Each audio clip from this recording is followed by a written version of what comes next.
Dr. Liddy is on location outside the Clara Ford building, about 50 yards away from the Henry Ford Hospital Emergency Department. I'm here with two of the guys that you want to see when you are in the emergency department, when they're wearing the white coats and the scrubs. Dr. Gerard Martin, who's the chairman of the Department of Emergency Medicine at Henry Ford Hospital, and Dr. Ronnie Otero, who's head of the emergency department at the Sterling Heights Emergency Center. They're here really to talk about one of the great events that we have, the Tour de Ford. Tour de Ford is a charity bike ride that we've been doing. This will be the third year. We have 3 rides, a 10-mile, a 35, and a 70-mile ride, and all the rides benefit the Tom Groth Patient Medical Needs Fund.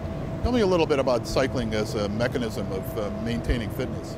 Well, it's a great aerobic exercise, and one of the great things is that if you aren't reminded of being a kid when you get on your bicycle, you must not have ridden when you were a kid. So that's one of the best things I like about it. It's just fun to do. You can get a few errands done while you're getting your exercise, and you get out there and enjoy the fresh air. Now, you guys have pretty fancy bicycles here.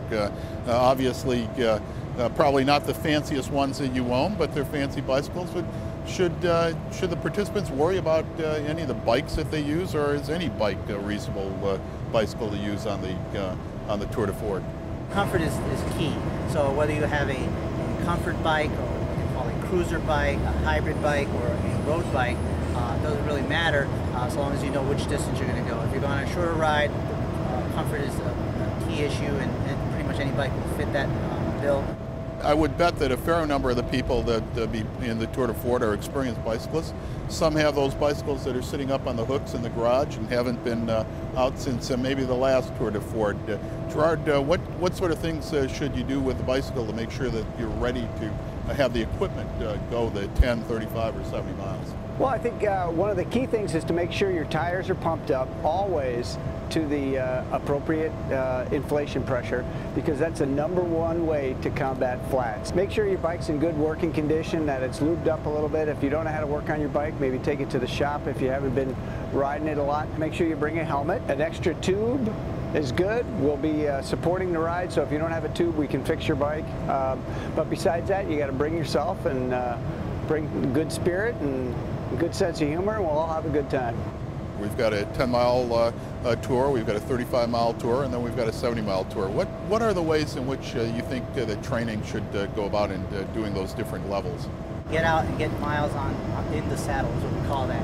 So getting out to your metro park, or even some of the local rails to trails, and every weekend get out there and do somewhere between 5 and 10 miles. I generally tell people, if you can do half the distance a month before the event, you can finish the full distance.